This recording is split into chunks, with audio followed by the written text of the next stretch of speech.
They gave me the option to leave the meeting. Got it. Well, all right.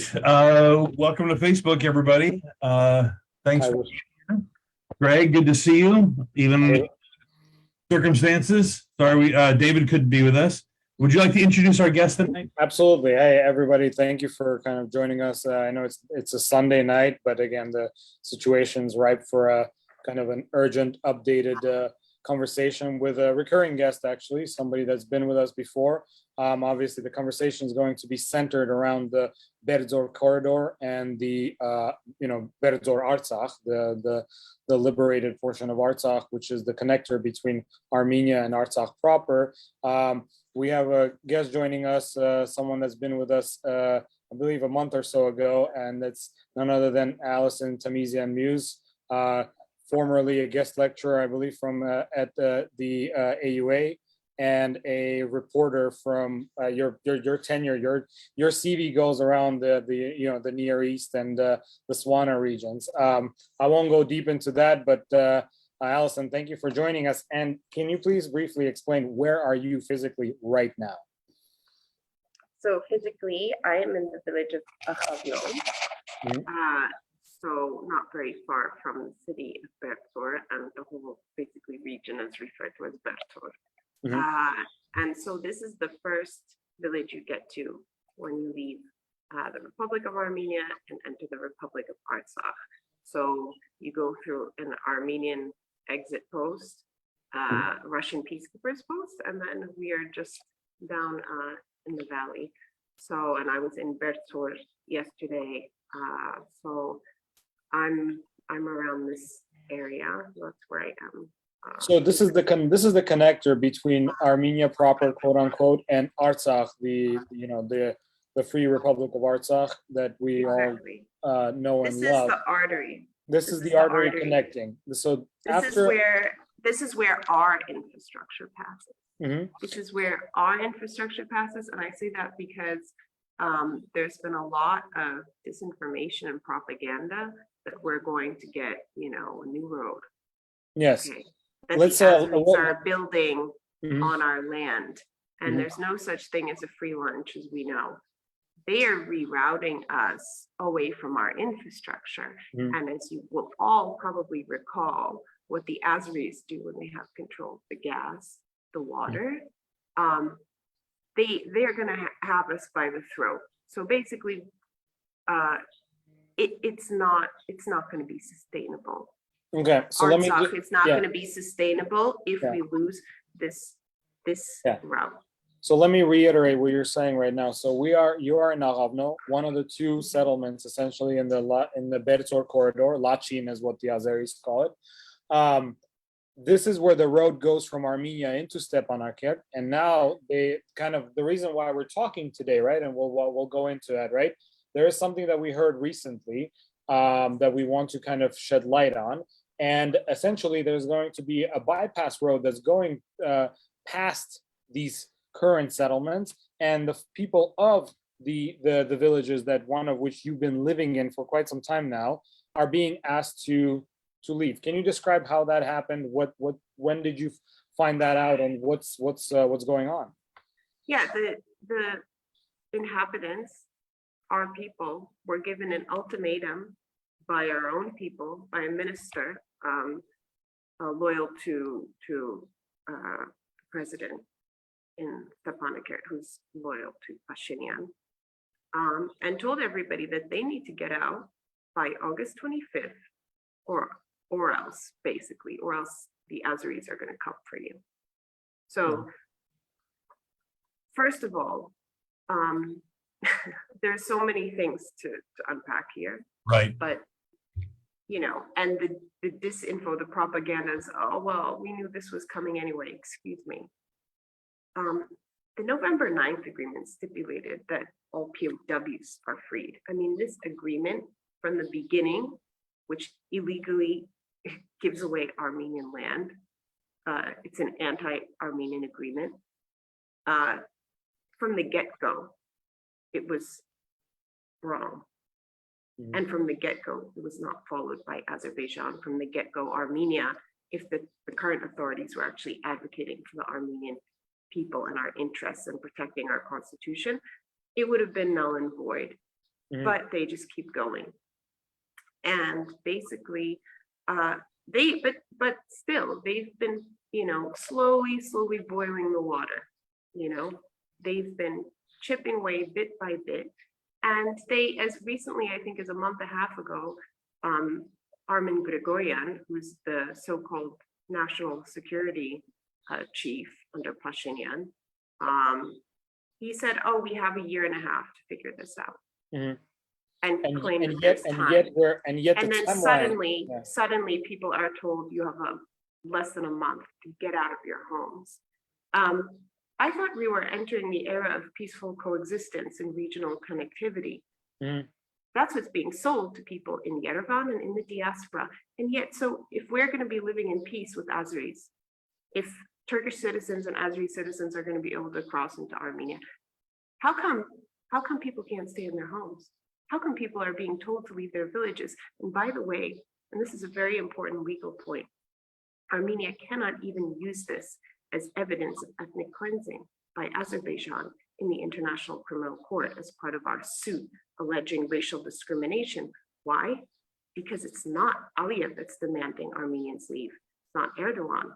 There's nothing official from Azerbaijan saying that Armenians need to vacate Berdzor.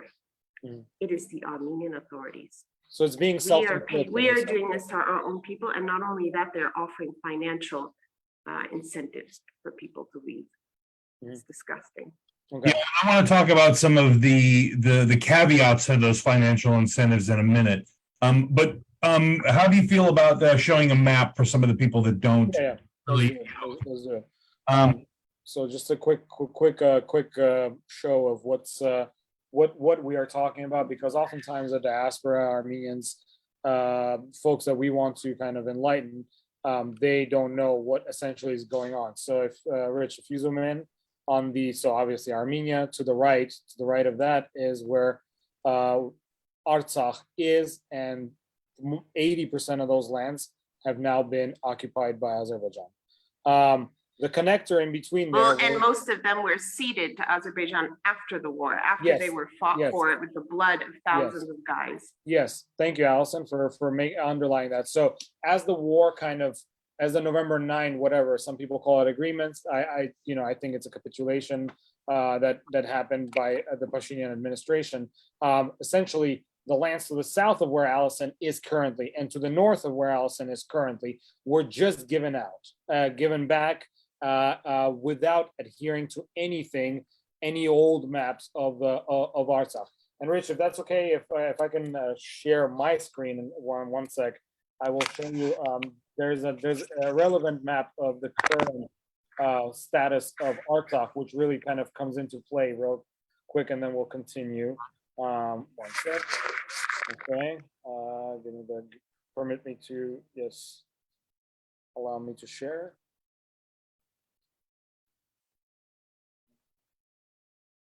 One sec. Can you share? Allow me to share the screen. Yep. Thank you. Go. Okay, sounds good. Here we go. So this is a map that anyone can access on Wikipedia.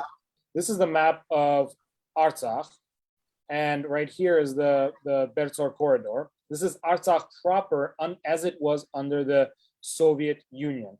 Here, number 7 is the Shaumian region. That's no longer ours. This is a part that's been seceded currently, and all of this, including Shushi, number 6 right here. Everything here has been also ceded to Azerbaijan, and this is part of the proper Artsakh under the Soviet map, not including 70% that Armenians liberated in the first Artsakh war. Okay, number 3 right here is where Stepanakert is, and this gray area is where Alison is currently located. The road that they're building wants to bypass Shushi, because currently, right now, the way to get from Alison to Stepanakert, you need to pass Shushi, the historic capital of Artsakh. And Shushi is essentially the crown jewel, or like the dagger into the Armenian hearts, is being kind of transformed into this pan-Turkic capital, if I may. Armenians no longer are allowed in there. Shushi was the prize of this quote unquote victory, which I don't believe it's a victory because capitulations are not victories, and an orchestrated war is not victorious when half our boys didn't know what they're going into as it went in. But this, I digress. I just want people that are watching to understand what's going on. Number 3 is Stepanakert. This gray area is where Alison is, and this is the Berdzor corridor. They're building a road that's going to bypass Berdzor, and it's going to bypass Shushi to make sure that there's some kind of an access to Stepanakert. When that's going to happen, no one knows. I'm going to stop sharing right now. But essentially, this is what we're talking about. This is what's befalling on us. And again, I feel just like the handing over of the Karvachar and other regions to the north and south of where Alison is right now, the arbitrary handover that was kind of shoved on us. This is also happening in such a haphazard way, as in like, oh, by the way, you got to go now. And it's happening again by Yerevan mandating and dictating. Alison, back to you. I think that can't be emphasized enough. We were extremely misled during the war and since the war, quote unquote, ended, because it didn't end. And I wouldn't even call it a war at this point. This is the implementation of a massive project that's called the Zangezur corridor. Mm-hmm. This project is outlined at the presidential levels in Ankara, in Baku. This is not about one village. It's not even just about Berdzor. It's not even just about Artsakh. This is about dismemberment of Armenia. This is the end of Armenian statehood if this happens. Why is this happening? Obviously, aside from the fact that the Turk wants us dead and off these lands, that we're like the reminder of their false historic narrative to the world, aside from the fact that Europe is hungry for oil and needs all of that, why do you think Yerevan is doing this to Artsakh? Because let me be clear, Yerevan is the hand that's pushing this on Artsakh. And I want us to step away from the narrative of we have to do this or there will be another war. I want to say this, there will probably be another war if we just want to survive as an Armenian Republic, period. So why do you think our Yerevan is doing this? Look, if you look around the region, Turkey has found local collaborators in many different places, from northern Cyprus to Libya to northern Syria. I mean, this is to Iraqi Kurdistan, by the way, where they give Turkey permission to come in and bomb their own people. Well, basically the Kurdish rebels, but they also hit civilians frequently. And that is done with the complicity of the Kurdish authorities in northern Iraq. So, you know, there it will always be people in history who it doesn't take much for them, maybe a little prestige, a little money, some benefits, and they're willing to implement whatever. They're not interested in homeland. These concepts are not part of their worldview or ideology. So, I mean, I don't want to go into their psychology, but we can see that the people running the Armenian government currently are not caring for the future. They're not caring about the interests of the Armenian people. They're not caring about sustainability. When the Azeris came to Lake Sev, when Aliyev is claiming Lake Sevan, this is the water of future generations, and they just don't even react. So these are people that are very short-sighted. Maybe they have hotels and restaurants, and they want customers, whatever. It's neither here nor there. But we as the Armenian nation, we have a duty today to basically say the buck stops here. We need all of our organizations. Everyone needs to be, demanding that, everyone from the church to the AGBU to all of our political parties to our charities, everything. We need to hold our own government accountable, our own people accountable. We need to stop asking, I don't know, Europe, whatever. That's not the problem. And that's why I'm here, and that's not why I'm not even pitching stories to major media, because I'm not trying to reach the international audience, because that's not who's going to make the difference for us. We need to reach the Armenian people. We need to reach the Armenian authorities, and we need to refuse this.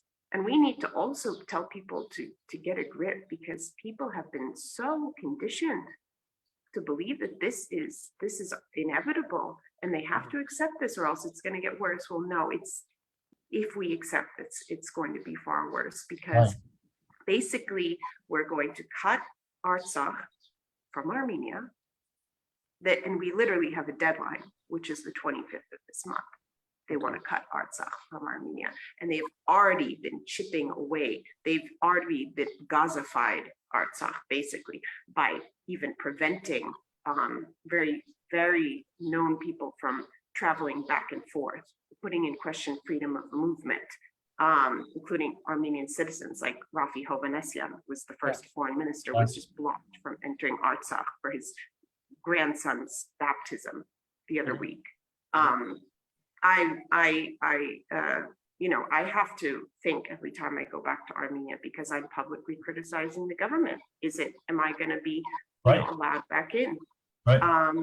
And so basically, this August 25th thing, if we, the Armenian people from Armenia to the diaspora, to our organizations, don't stand up and say no, whether that's through lobbying our organizations to tell the Armenian government that this is unacceptable, we will not support you if you do this, to anyone who's able, come here, stand with us, literally, to protests. I mean, we need to stop this, because it doesn't end there. This Zengazur project, this is part of a bigger project. And by the way, it's not about regional connectivity, because everything that's been ceded, Armenians are not allowed to access.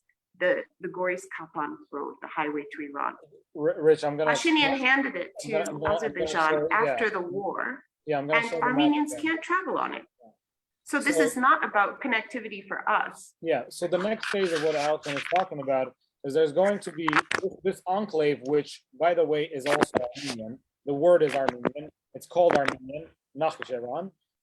One of the stipulations of the November 9th capitulation was that there's going to also be a route between here and Azerbaijan, whatever, quote unquote, proper, or the lands that were taken from us in the 2020 war. So that's the next phase of what's going to happen once the Berdzor corridor, where Alison is currently, will be ceded. And when that happens, this essentially Armenia will be cut away from its southern neighbor, which is Iran right here. Okay? And Iran is not very happy about this at all, as I understand it. No, and we can go into that if you like. So I just, we've had some new people come in, so I just want to level set a couple things for those who haven't heard the questions yet. I just want to, so what is happening now was never part of the November 9th agreement. We're not getting anything for this further capitulation. The corridor is incredibly important, because it is the lifeline for infrastructure to any of the Armenians who are already in Artsakh, and cutting this off essentially cuts out those Armenians.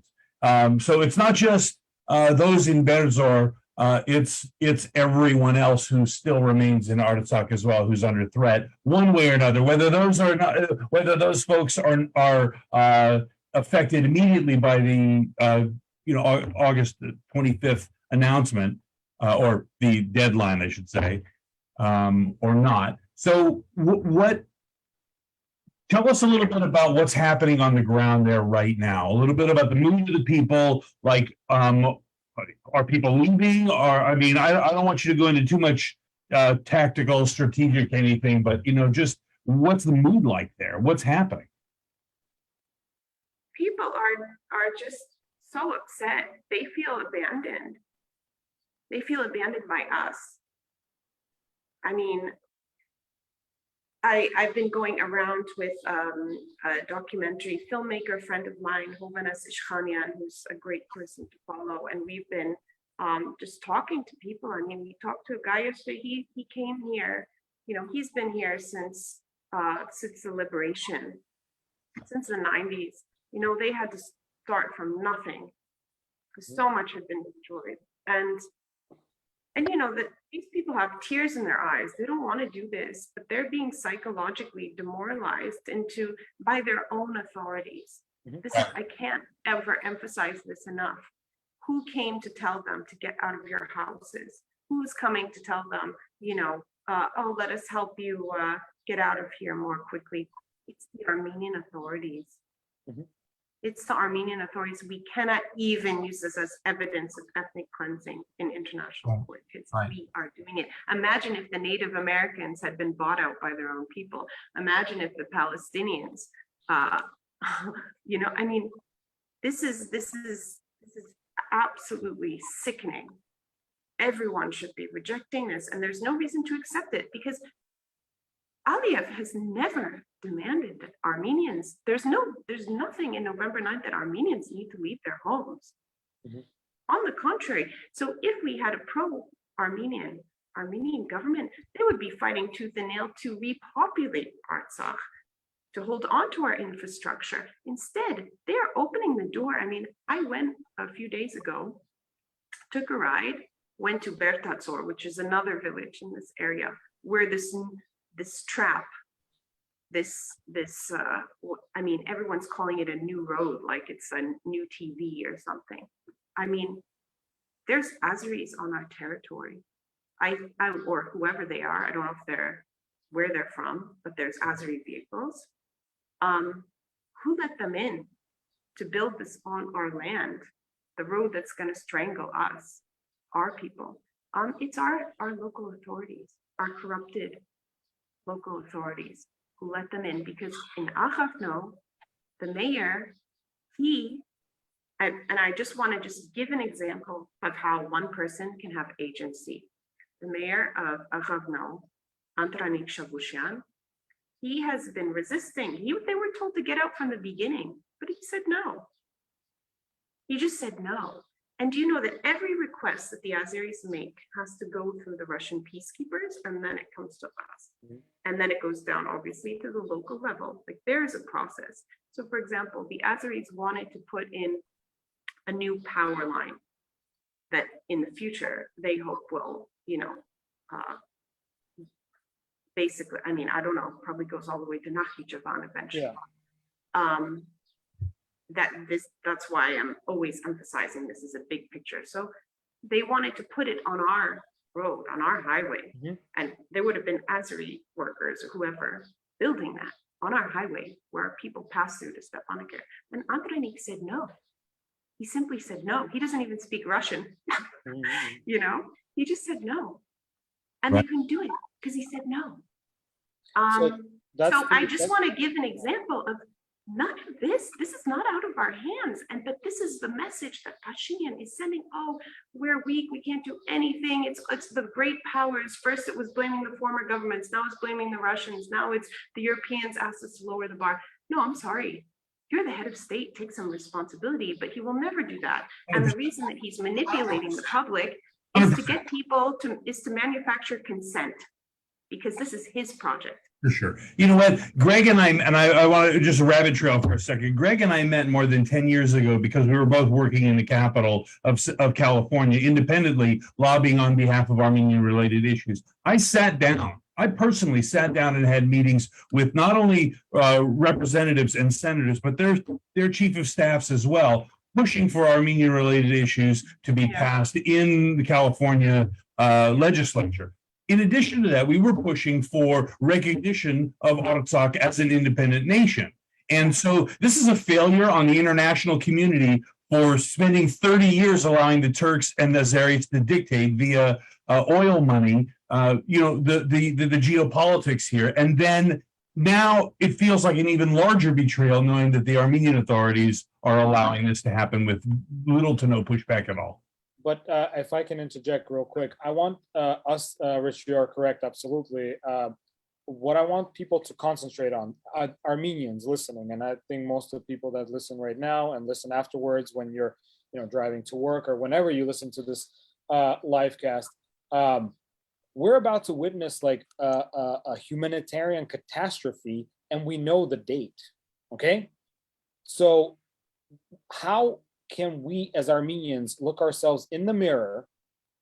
And I'm having conversations up and down, and I'm kind of can't wrap my mind around what's happening to the psyche of the Armenian nation when we have people essentially saying, well, what can we do? Alison just showed you what you can do, what one individual was able to do. Can you imagine if we start singing and speaking in unison? If we, there were 2 young men that just died in the skirmish that happened earlier, a few days before this you gotta go situation. In my opinion, that happened as a way for Pashinyan to then say, well, now you see how dangerous it is here, you have to go. But the overarching question is this: 2 people listening, 2 people that have power. We're talking about the church, AGBU, Echmiadzin, there are institutions, ARF, there are institutions that have power over Yerevan, not immense power, but they can sway things. What is happening with those? And if you're listening and if you're part of those organizations, the only thing that you should be doing today, and I'm seeing things like fundraisers for this, that, and the other, none of that matters. The only thing you should be asking is, what are you doing right now as a leader of your organization or your community, wherever you are, from Boston to Buenos Aires? And what are you doing to make sure that we highlight, we talk about this? Because this is the point of our history that we will not be able to then speak about to our grandchildren, because this is, you can't get over this. You cannot sit there and tell me that, oh, we should just move these couple of villages. Oh, we should just give, a couple of thousand hectares of land here and there. This is not something that you could later on be forgiven for. So yeah, we really need to elevate this issue, each and every one of us.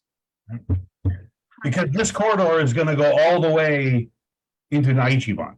Yes. Yes. Eventually. That and the irony of that is that that's Armenian land also. Yes. Yes. Yeah. Exactly. So there's basically a convergence of interests that want this Zangezur thing to happen. So obviously Turkey and Azerbaijan. I mean, Turkey has wanted this connection for decades, maybe a century. It's been their dream to cut Armenia. I mean, they've been going after Sunik forever. And then, of course, there are other governments, countries interested for different reasons to have Iran not have an independent passage to the Black Sea, etc. But we also have some cards. I mean, the Russians didn't come here for fun. They didn't come here because they want to cede this to Turkey. But the thing is, if Aliyev says he wants Shushi and Pashinyan says, okay, I'm sorry, but what is Russia as the mediator supposed to do, especially when they have other stuff going on? I mean, it's not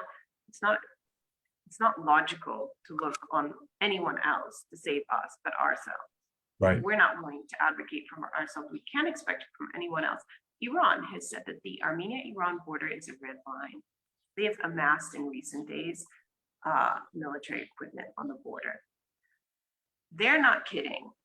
They have gone all the way in different countries in the region when they feel their interests are at stake. And that's, again, a total dereliction of duty by the Armenian authorities, because I'm sorry, if Iran has to step in to stop this, that's going to open up a whole other can of worms. Oh. I think people should know that. So it's not just up to our corrupt demagogue in Yerevan to make these decisions, but we're all going to pay the price. And, regarding war, yes, he's always threatening war. If you don't do this, your sons are going to get killed again. Mm-hmm. Yeah, let's talk on that. Let's speak on that.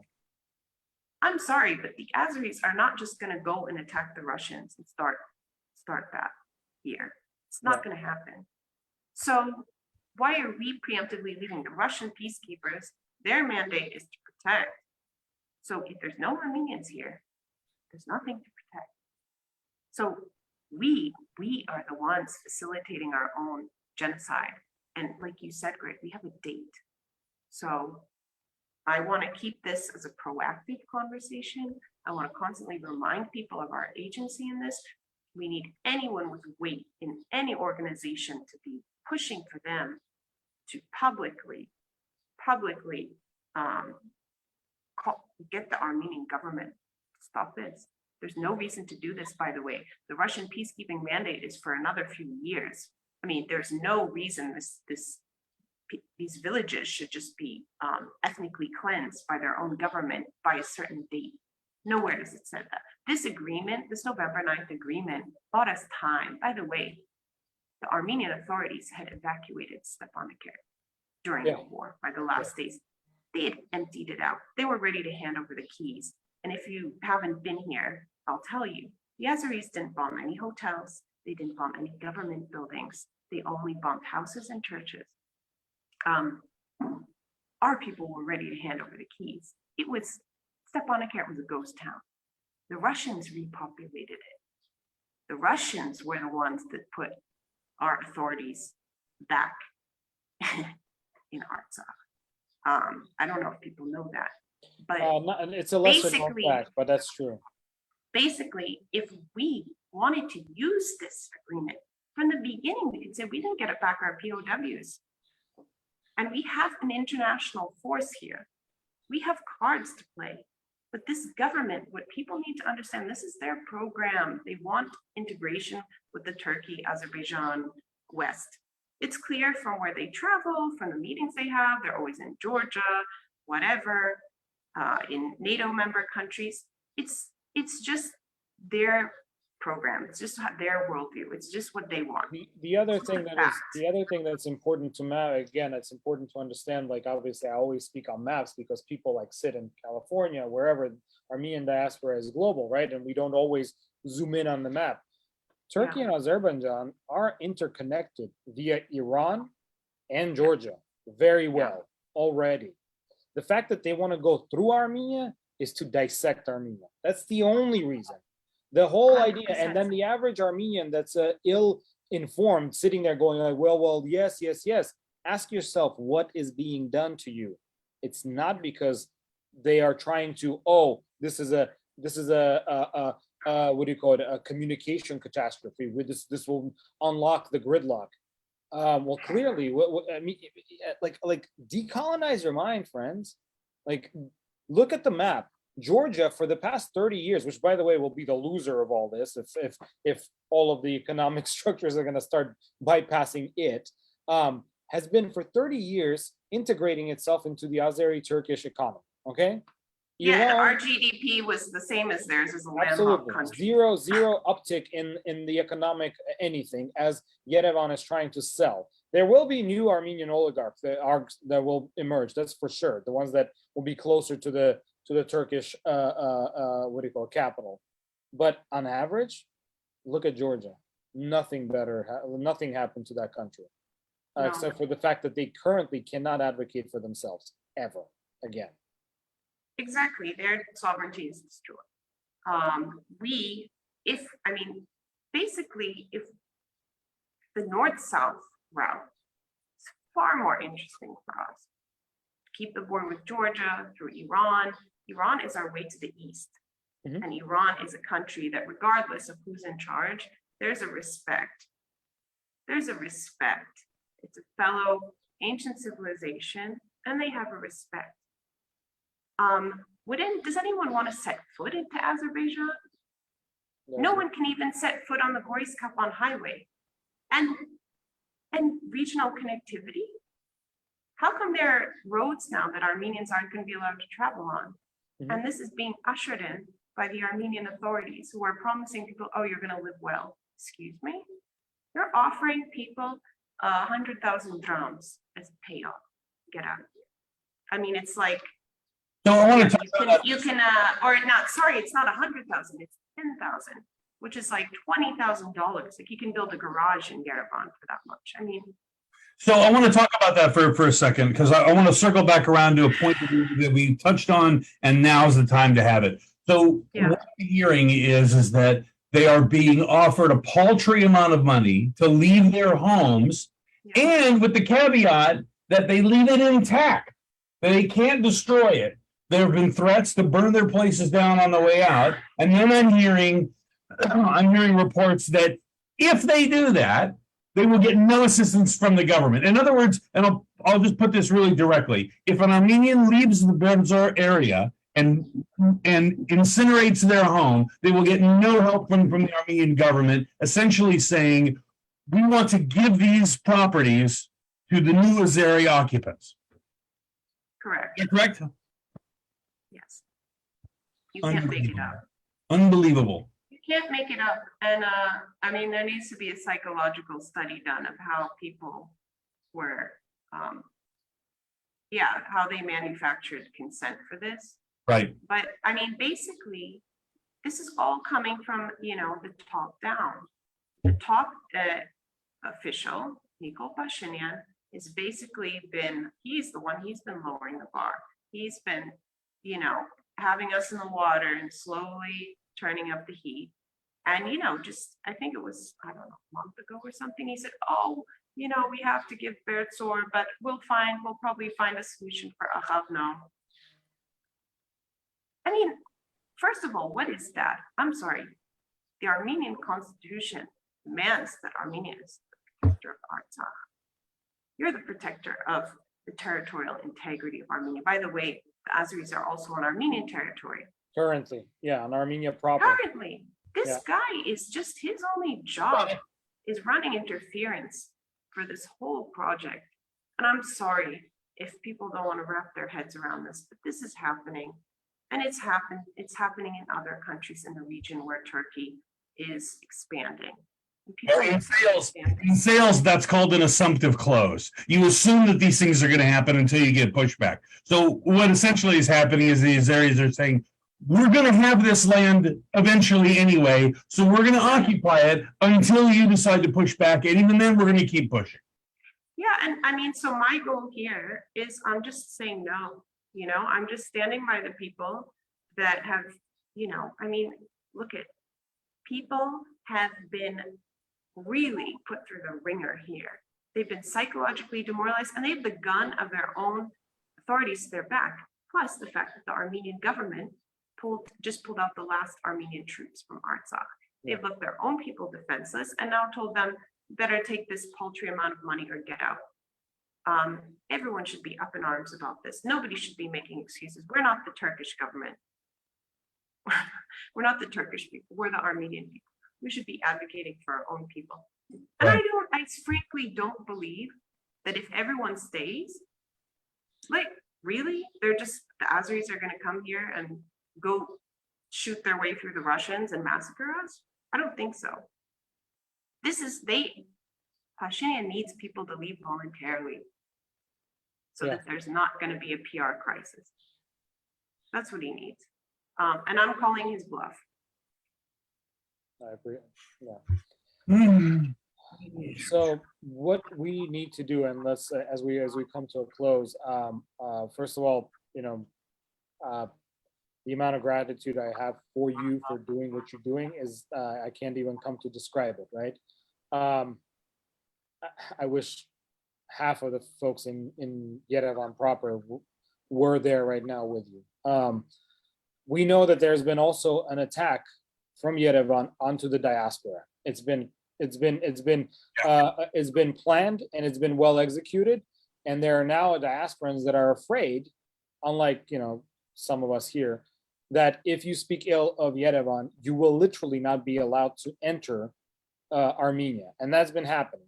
And that's par for the course, I believe, in this grand scheme to make sure that A, we depopulate the Berdzor corridor, don't call it Lachin, or two, we have a diaspora that has no interest nor possibility to voice otherwise. And as long as we're here, we're going to continue talking about it. We're going to continue making sure that our leadership here locally understands that the only thing that we care about is that this issue. And I believe, and Alison, let me know if you think otherwise. I do believe that this situation is swayable. I think Pashinyan does have a weak point. If, let's say, Berdzor, the president of AGBU, tomorrow calls Pashinyan and say, hey, man, all those investment items that we're going to try to implement, we're going to pull away.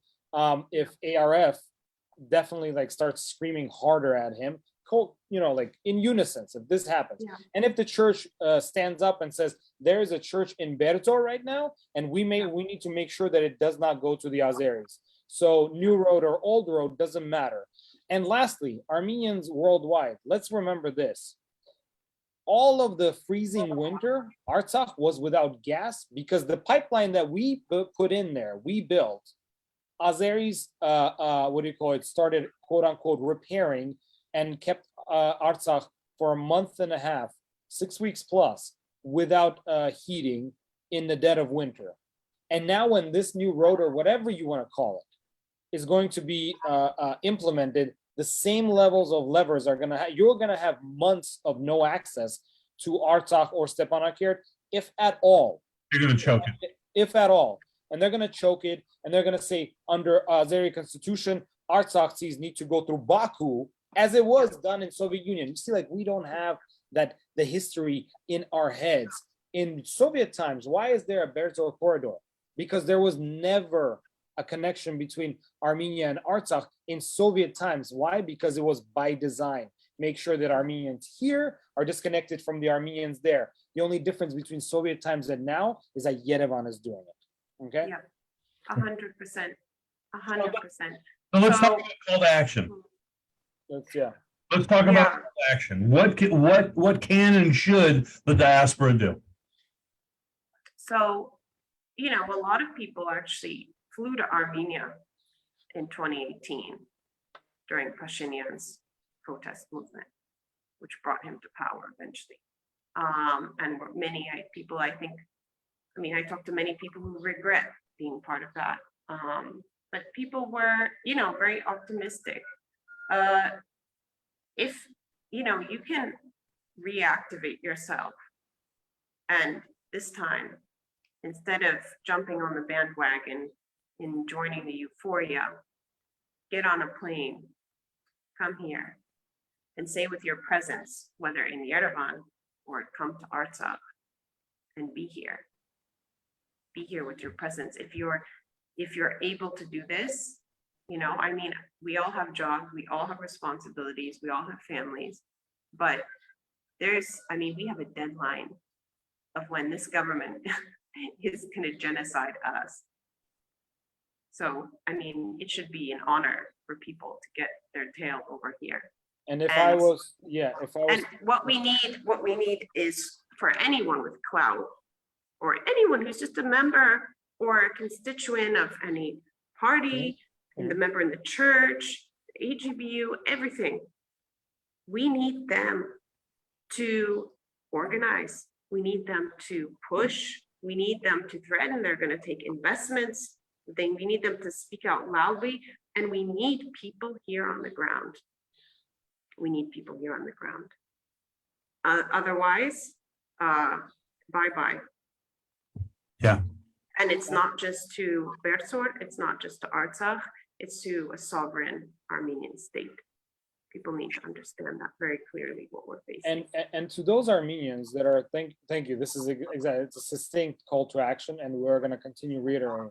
And to those Armenians that keep thinking that, this was we were with Russia, now let's switch to the West.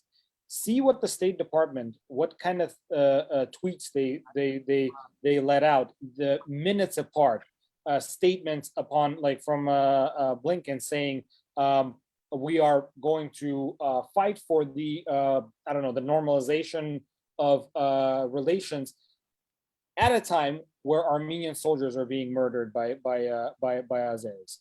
So the West is not our friend. And the sooner we all understand it, it doesn't matter if you have a dealership in LA. It doesn't matter if your cousin is 17th generation. Alison, you're from the East Coast. I grew up in New York. It does not matter. I'm Armenian in the end. Exactly. We're Armenian. Exactly. We need to understand that the US government has different priorities than us as Armenians, and we can lobby all we want, but I need everybody to just shift their lobbying. Forget the US, forget the EU, forget all this stuff. We need this is an internal Armenian matter. This is Yeah. us. This is This is our us. deal. Yeah. We need our organizations. We need our big wigs. We need, I mean, Nubar Afkayan and Ruben Vartanian have been, playing footsie with Pashinyan now.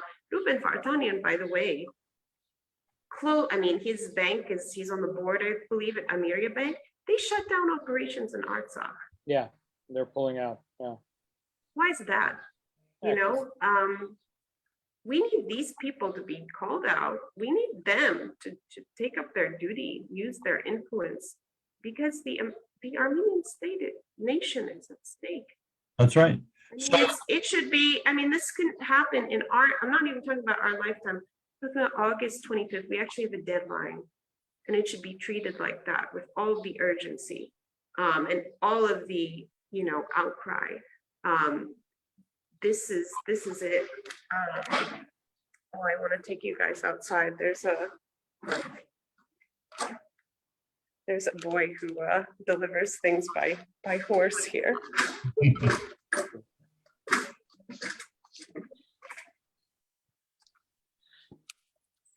So I have my Artsakh flag on the door.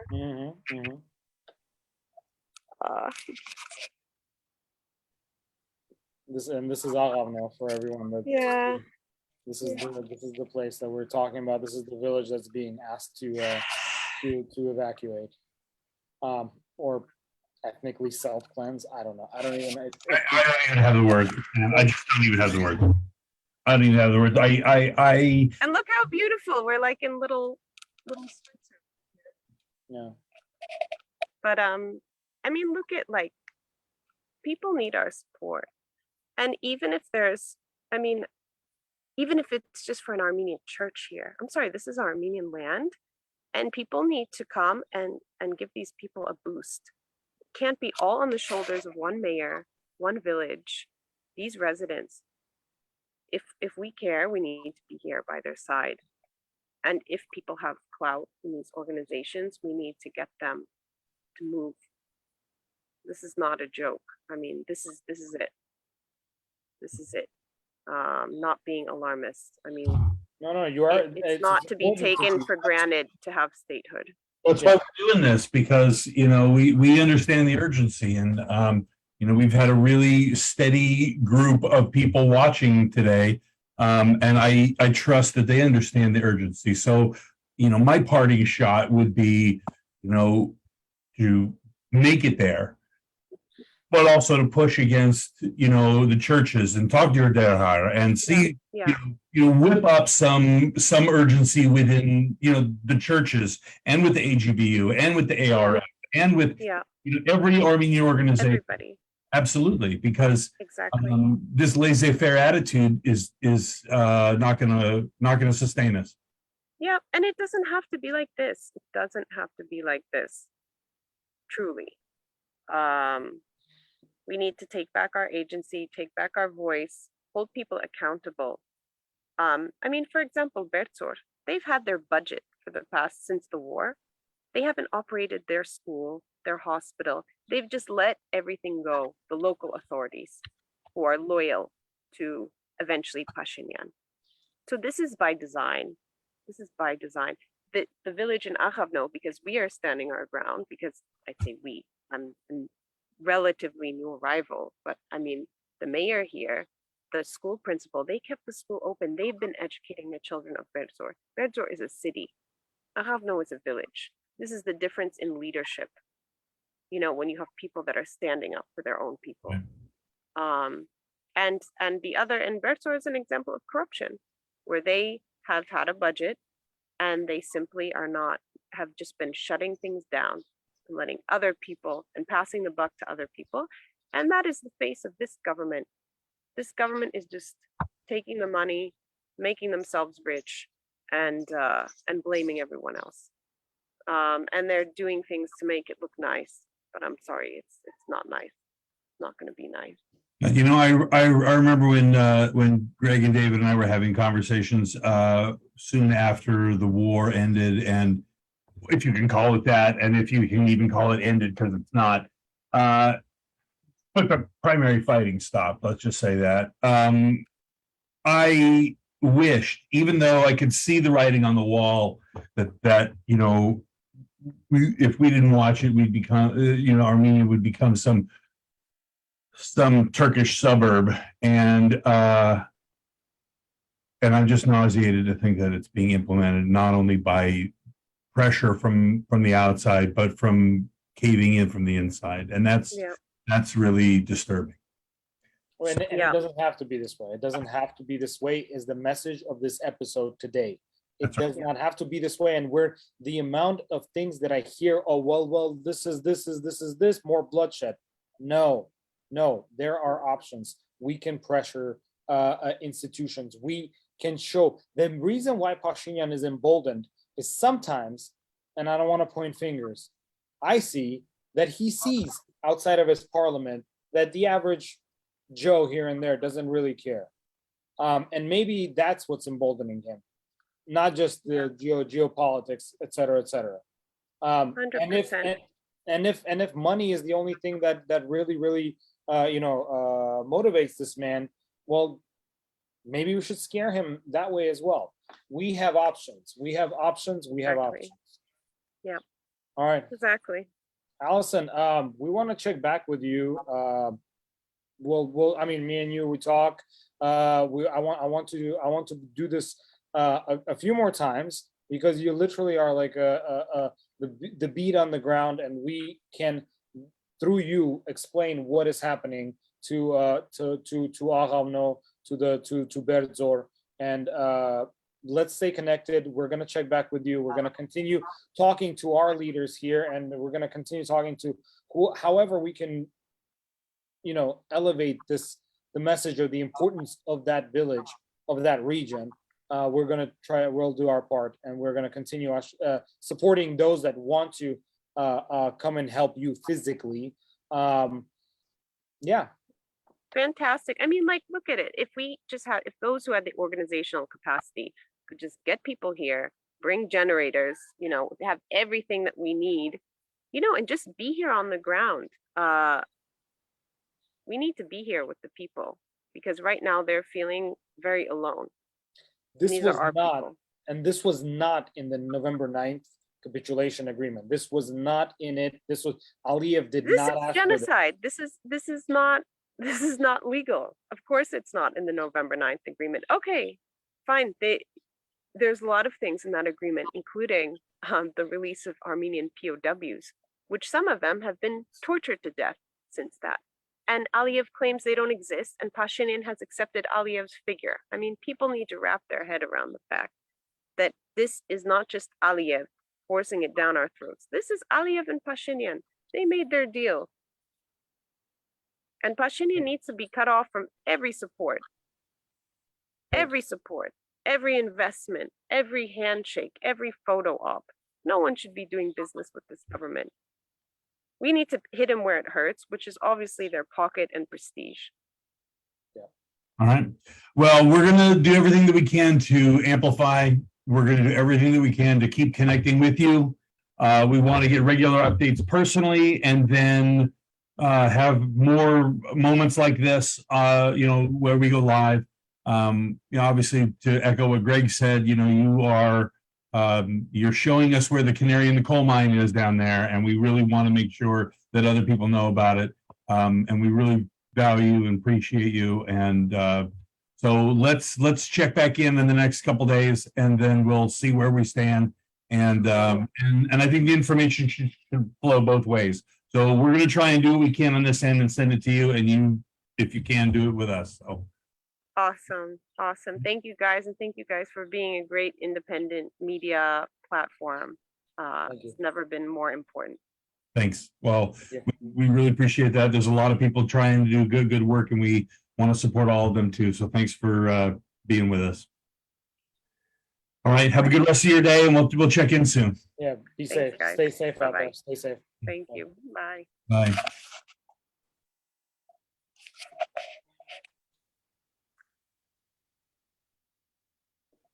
Are we cutting, or are we still recording? Let's cut. Let's get off Facebook. Okay. Okay. Bye.